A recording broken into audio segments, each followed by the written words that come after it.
Bonjour Jean-Michel Fauvergue. Bonjour. Vous êtes député En Marche, député de Seine-et-Marne, mais vous êtes aussi, j'allais dire, vous êtes connu pour avoir été pendant longtemps le patron du RAID. Vous publiez un livre d'ailleurs, titré comme ça, Patron du RAID. C'est un livre qui raconte votre vie et qui raconte aussi des épisodes évidemment nourris que vous avez vécu face aux terroristes et aux différentes attaques depuis Mohamed Merah jusqu'à la série d'attentats en 2015. On va d'abord parler d'actualité. Il y a une actualité immédiate, forte, intense et dramatique qui est ce policier qui a tué plusieurs personnes avec son arme de service. Immédiatement, le ministre de l'Intérieur a dit qu'il n'était pas question de désarmer les policiers.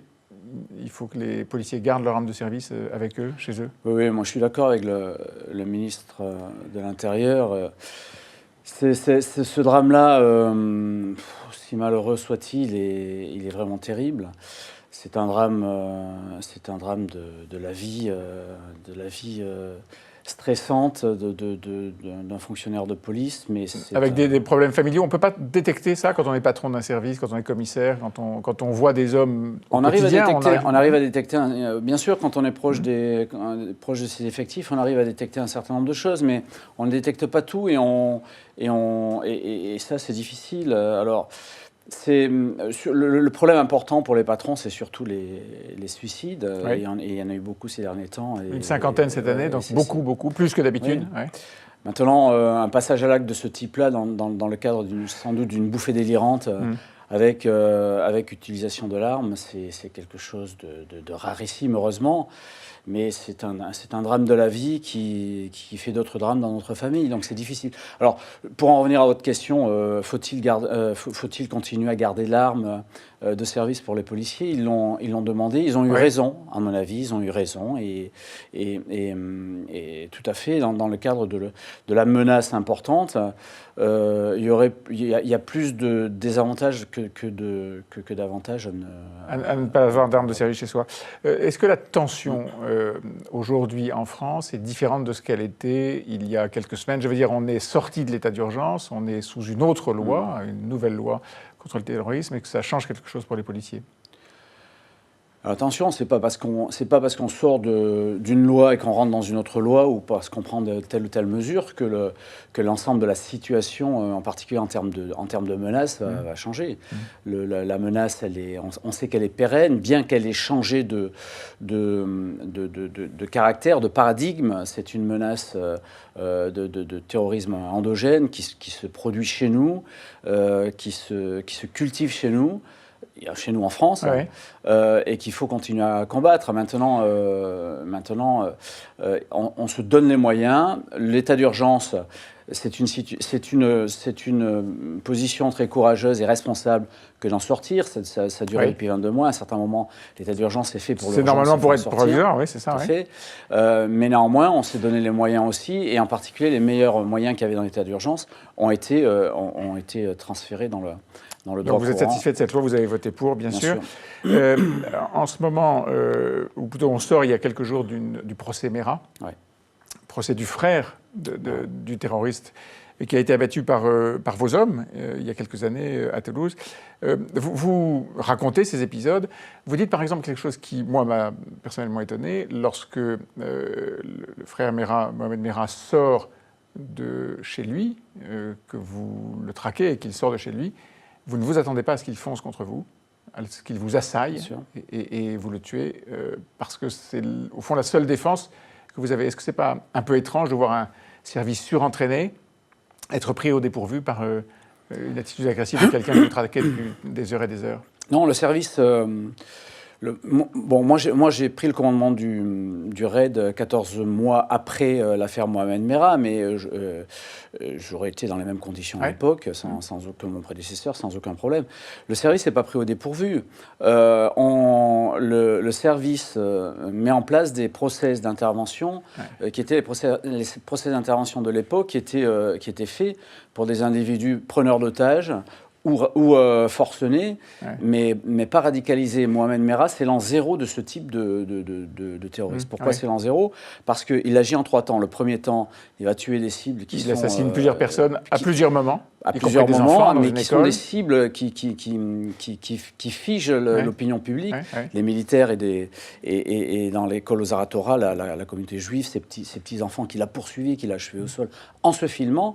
Ensuite, il se retranche dans son domicile et ensuite il attend les policiers d'élite pour pouvoir les charger et mourir. Et il sort et vous dites... les équipes d'assaut progressent sous grenadage, c'est-à-dire en lançant des grenades. Et là encore, surprise, Mohamed Merah sort en chargeant les services de police. Voilà, ça ne se faisait pas auparavant, donc c'est une surprise pour le service. Pourquoi ? Parce que ces individus-là, les radicalisés, et depuis, partout dans le monde, ils ont fait exactement la même chose, et à Vincennes aussi, ces individus-là... à Vincennes, c'est l'hypercachère. Oui. Tout à fait. Non seulement n'ont pas peur de la mort, mais recherchent la mort. Donc ils vont la trouver en combattant les équipes d'élite. Donc voilà, c'est comme ça que se sont passées les choses. On en a tiré les conclusions après, on a changé nos process d'intervention et ça nous a amené à les interventions comme l'hypercachère. Et puis Saint-Denis. Et puis Saint-Denis. Avec une polémique sur le nombre de tirs par rapport au fait qu'il n'y avait pas d'armes, en tout cas pas de Kalachnikov ou de mitraillettes dans l'appartement. Là, vous répondez que dans le feu de l'action...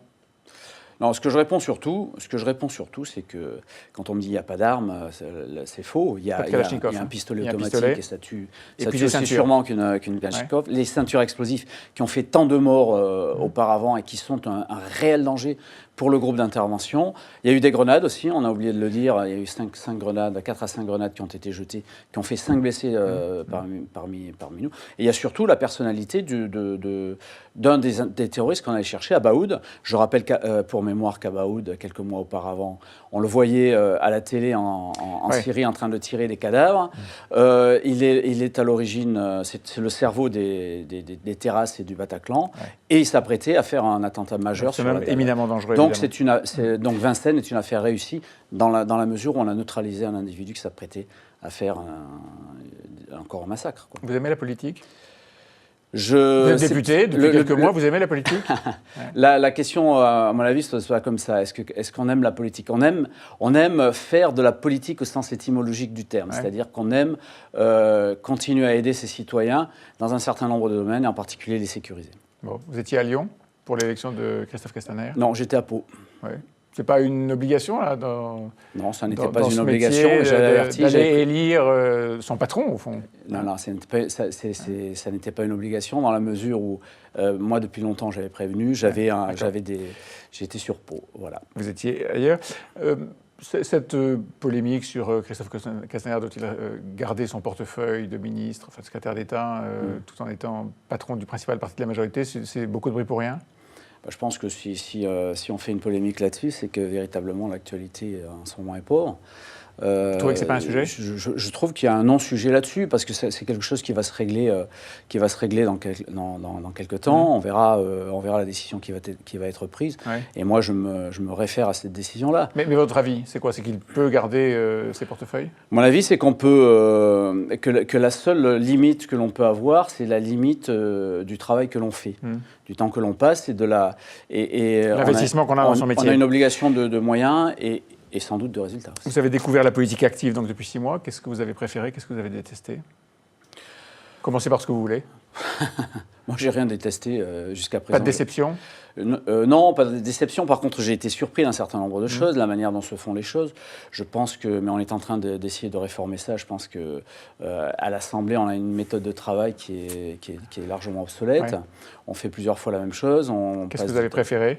Est-ce que j'ai préféré à l'Assemblée nationale ? En tout, dans votre métier de député. Ce que j'ai préféré, moi, c'est le contact sur la circonscription avec mes concitoyens. La campagne et la vie active, la vie réelle du député. Merci beaucoup, Jean-Michel Fauvergue, patron du RAID, en collaboration avec Caroline de Juglar, aux éditions Mareuil, et puis tous les jours en Seine-et-Marne, puisque vous êtes député En Marche. Merci. Merci beaucoup.